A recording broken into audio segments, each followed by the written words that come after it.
Death magnetic. Old school essence. Bit like being wiped out by a huge wave. Do I not know the Yankee?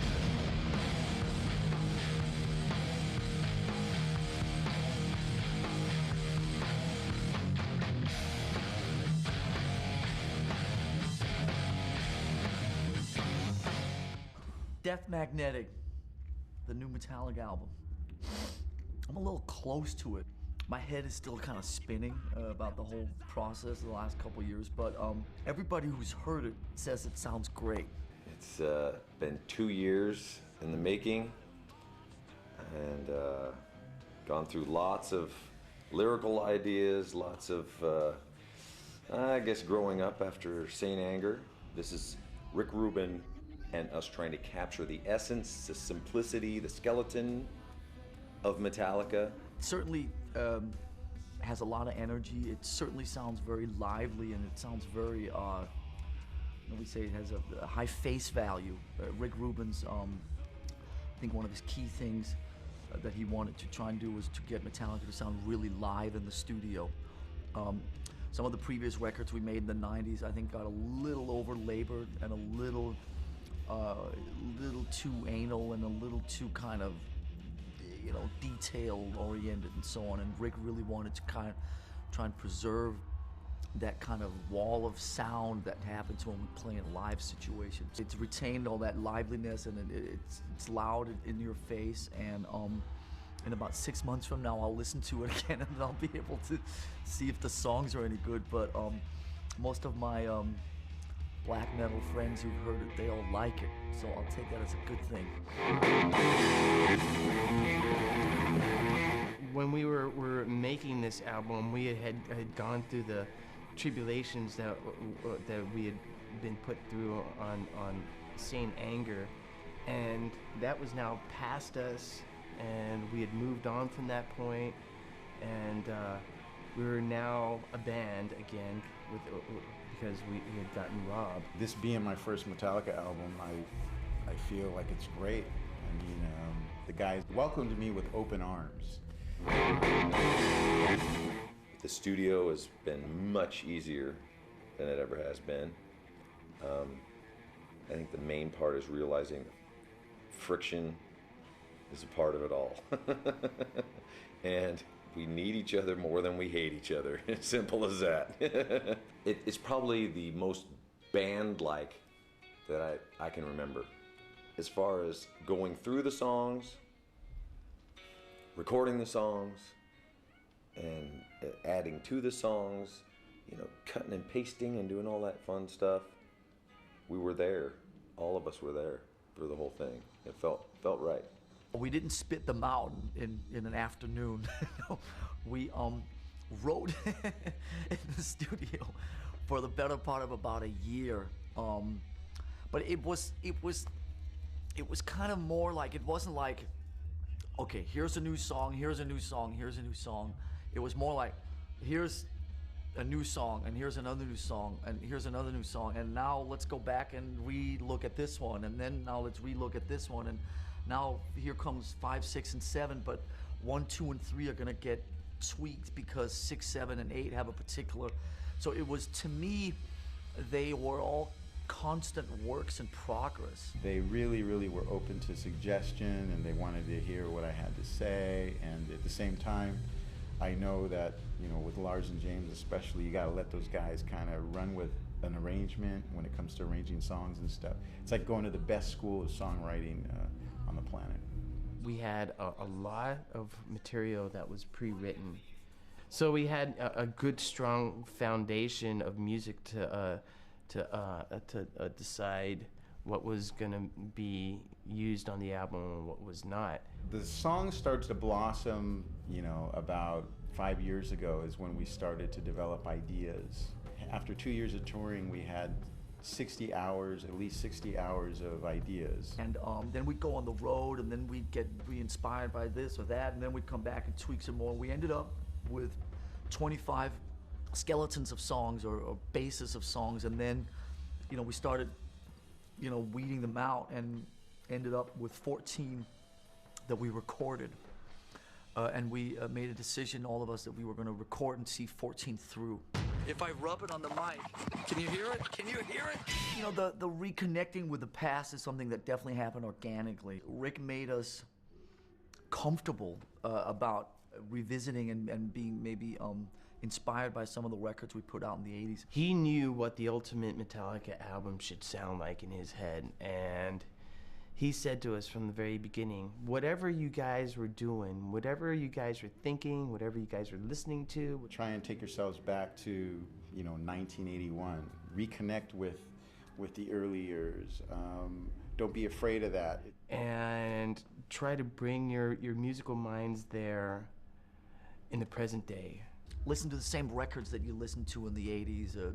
Try and write the same way. It was never copy what you were doing musically. It was just put yourself in that headspace, and it felt really good to do that finally. I think by just avoiding going there for so long, and when we finally went back a couple of years ago, it's like, you know what, we can hang out here and we can be inspired by these records and we can feel good about it. You can't recreate a time. You can't fit in that anymore. I'm not eating that crap food, whatever it is. We can't go back there. I get that we want to capture the essence, the hunger, the simplicity of Metallica, and that's what I think we captured on Death Magnetic. I thought that was a really positive thing, because for me, coming into Metallica, I mean, I love everything that Metallica's done, but I really, really love the old school stuff and the flavor of the old school.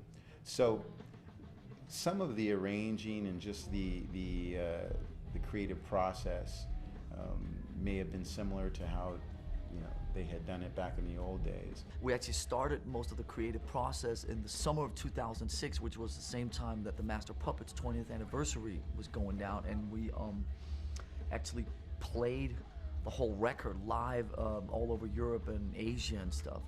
So we kind of got in under the skin of Master Puppets there for a while, and right as we kind of started writing these new songs for Death Magnetic, and so it certainly made us feel comfortable about embracing some of the things that we had done in the 80s for the first time really in 15, 17 years. So Rick was very clever, even in the tuning of the songs. Like, you know, why does Metallica have everything tuned down a half step? So we ended up trying the songs in A440 tuning, which is natural tuning, and I think that's great because James, he can still sing his ass off, and he's got the ability to hit the notes, and there's a bit more angst to the vocal, I feel. It sounds a little bit higher, so I really like what James did. I'm happy that Rick actually suggested that. Just keep waiting. The only thing that Rick was really adamant about was that he did not want us to go into the studio until we could play these songs in our sleep, you know, standing on our heads, backwards, upside down, whatever. He didn't want the studio to be a place of, I know this sounds silly maybe, but a place of creativity. He wanted the studio to be more of a place of execution, where you just go in and you bang this shit out. You do all the thinking and the tweaking in the pre-production. So we basically, you know, did all that for a year and a half, and then Rick said one day, you know what, you're done. Now let's go in and bang these guys out, and then we went in and banged them out with relative ease in terms of the execution of it. So there was a lot more time and effort put into the creative part of the record, and then the stuff in the recording studio was really just going in and banging it out.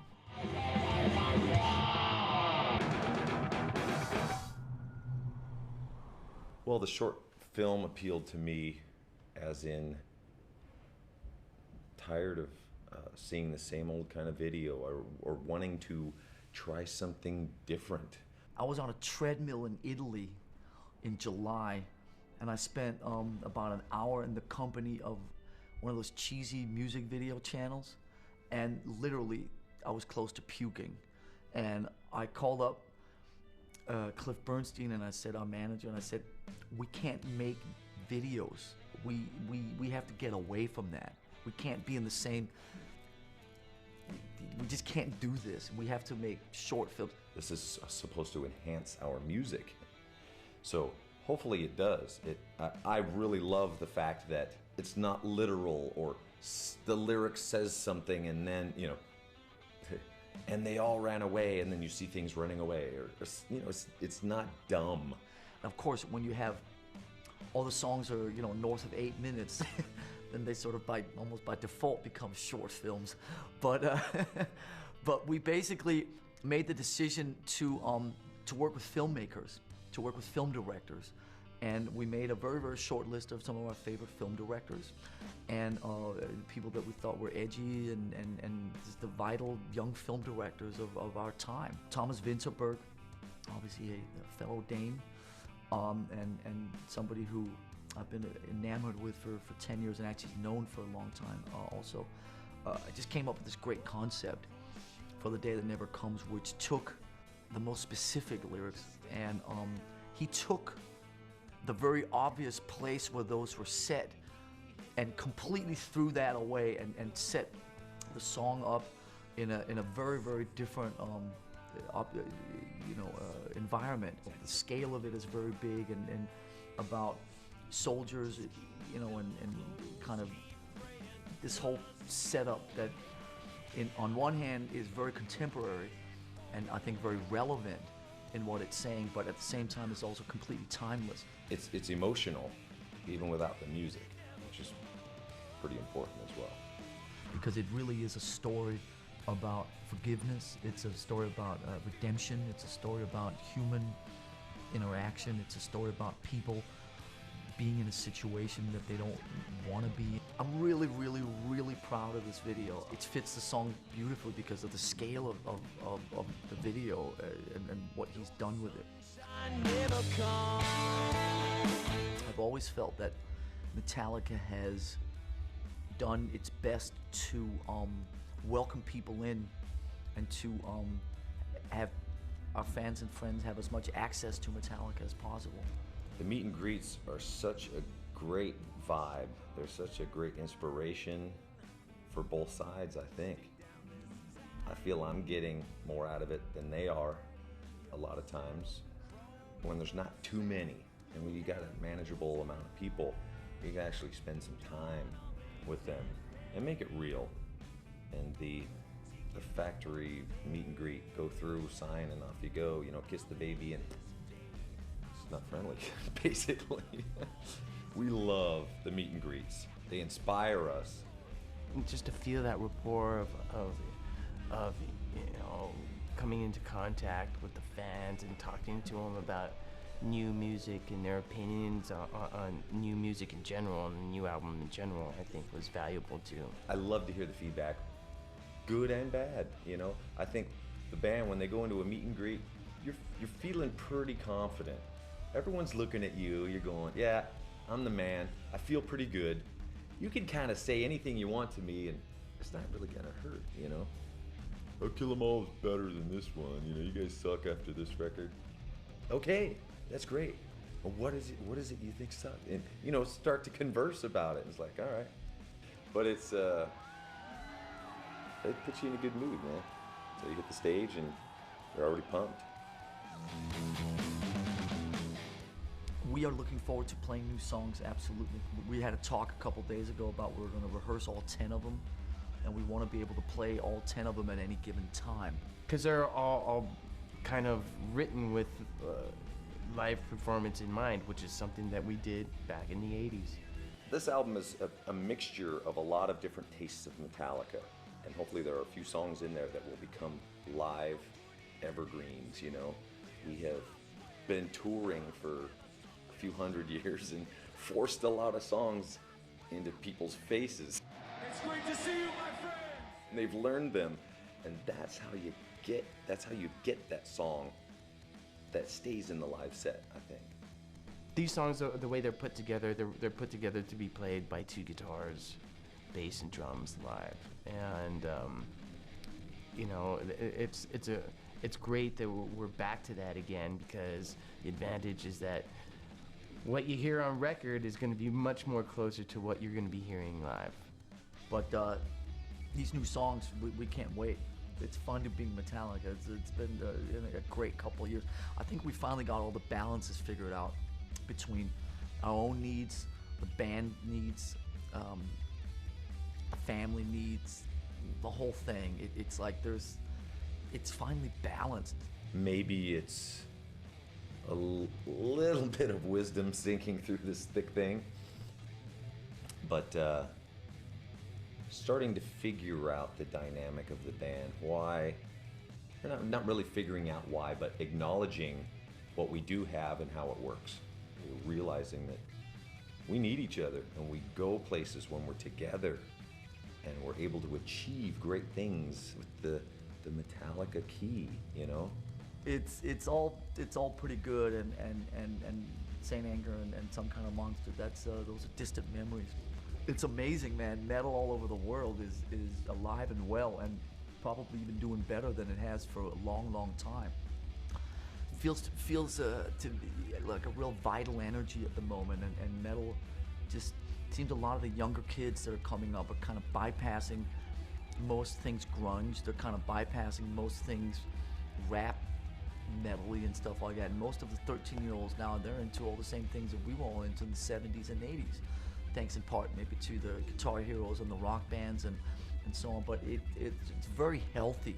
I've always felt that Metallica has done its best to welcome people in and to have our fans and friends have as much access to Metallica as possible. That's just about trying to, connect with people as much as possible. We are explorers. We have to move forward and keep going. We're artists. We're hungry for the best. The best has not been achieved yet. So on we go.